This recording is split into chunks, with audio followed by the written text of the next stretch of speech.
O que acontece com uma sociedade quando a sua liderança, aquela base fundamental, simplesmente desaparece? Quando as figuras que mantinham a nação unida se vão, o que é que preenche esse vazio? Pois é, esta análise mergulha num período bem turbulento da história de Israel, que está todo documentado no livro dos Juízes. E essa é a era definida por essa exata questão. Essa é a pergunta central que ecoa em cada capítulo do livro. E a narrativa, ela não explora só o caos político e militar, não. Ela vai mais fundo, mostrando a desintegração moral e espiritual de um povo que perdeu completamente o rumo. Vamos ver de perto como isso tudo se desenrola. Ok, vamos lá. A história começa logo depois da morte de um líder que era uma verdadeira lenda, Josué. Foi ele quem conduziu o povo na conquista da Terra Prometida. Mas a morte dele deixou um vácuo de poder gigantesco. E aqui está o centro do problema. Não era só a perda de um líder, mas sim uma perda de memória coletiva. Surgiu uma nova geração que não tinha mais conexão com as histórias, com os eventos que formaram a sua identidade nacional. Essa amnésia, digamos assim, preparou todo o terreno para a instabilidade que viria a seguir. Além da crise de liderança, tinha um problema militar que nunca foi resolvido. A conquista da terra ficou incompleta. Várias tribos ou não conseguiram, ou simplesmente não quiseram expulsar os povos que já moravam ali.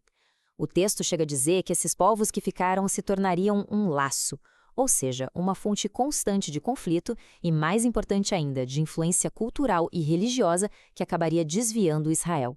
E toda essa instabilidade acabou dando origem a um padrão bem previsível e, infelizmente, destrutivo.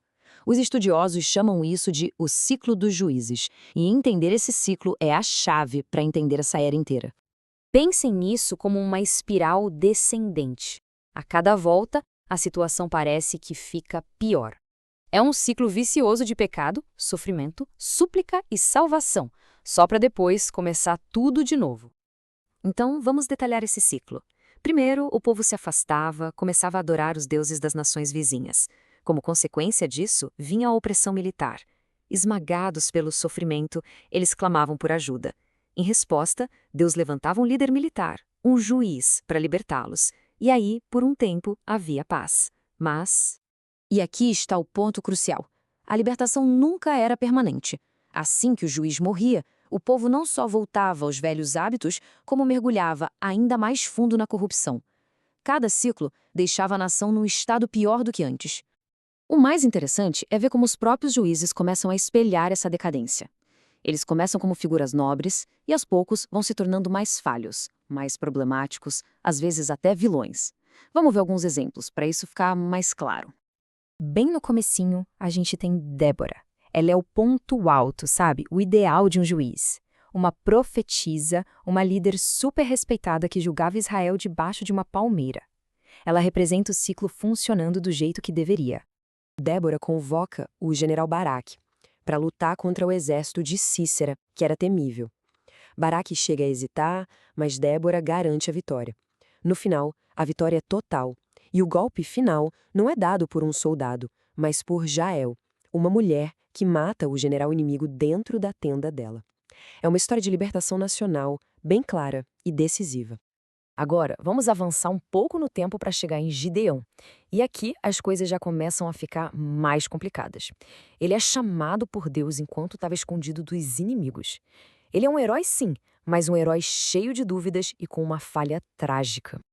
Gideão consegue reunir um exército impressionante. 32 mil homens para enfrentar os midianitas. Com uma força desse tamanho, a vitória parecia garantida. Mas o plano de Deus era bem diferente. Deus diz a Gideão que o exército é grande demais. Então Gideão faz esse anúncio. E o que acontece? 22 mil homens vão embora para casa. De repente, o exército encolhe para apenas 10 mil. Mas a redução não para por aí, não. Deus ordena um último teste: observar como eles bebem água. Apenas os 300 homens que ficaram alertas, levando a água à boca com as mãos, foram escolhidos. De 32 mil para 300, uma força de ataque que parecia impossível. E com esses 300 homens, Gideão consegue uma vitória espetacular. O povo, super agradecido, oferece a ele a realeza, mas ele recusa. Diz que só o Senhor deveria reinar. Um grande momento. Mas é aí que ele comete um erro terrível. Pede o ouro dos despojos e cria um objeto de adoração, um éfode.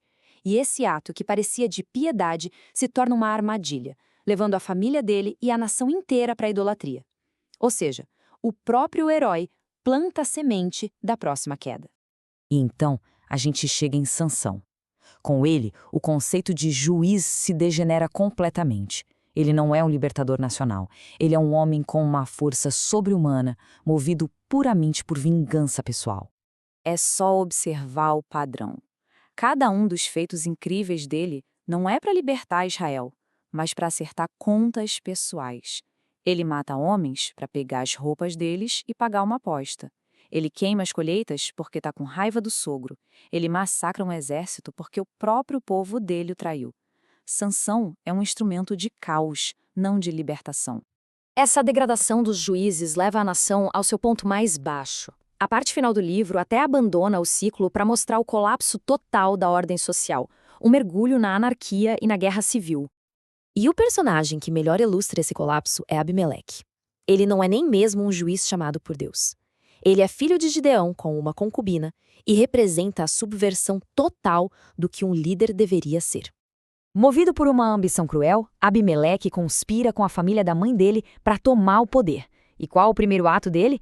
Ele vai até a casa do pai e executa sistematicamente seus 70 meio-irmãos para eliminar qualquer rival. Em vez de ser um libertador, ele é um assassino em massa que se coroa rei, exatamente o oposto do que o pai dele, Gideão, tinha recusado. O reinado de terror dele termina de uma forma irônica e humilhante. Ao atacar uma torre, uma mulher joga um pedaço de mó na cabeça dele, esmagando o crânio. No seu último ato, preocupado com a vergonha de ser morto por uma mulher, ele pede ao escudeiro que o mate com a espada. A tirania que começou com violência termina em desgraça. Essa trajetória resume a história perfeitamente.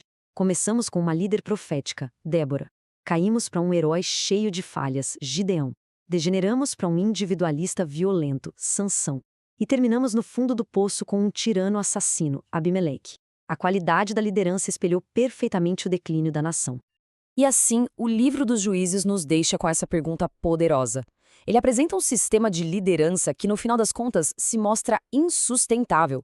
O ciclo dos juízes está quebrado, os heróis já não são mais heróis. A famosa frase que encerra o livro é: naqueles dias não havia rei em Israel. Cada um fazia o que parecia bem aos seus olhos. É um retrato do caos absoluto que deixa a gente pensando sobre a necessidade de um novo tipo de liderança, um novo caminho para sair daquela escuridão.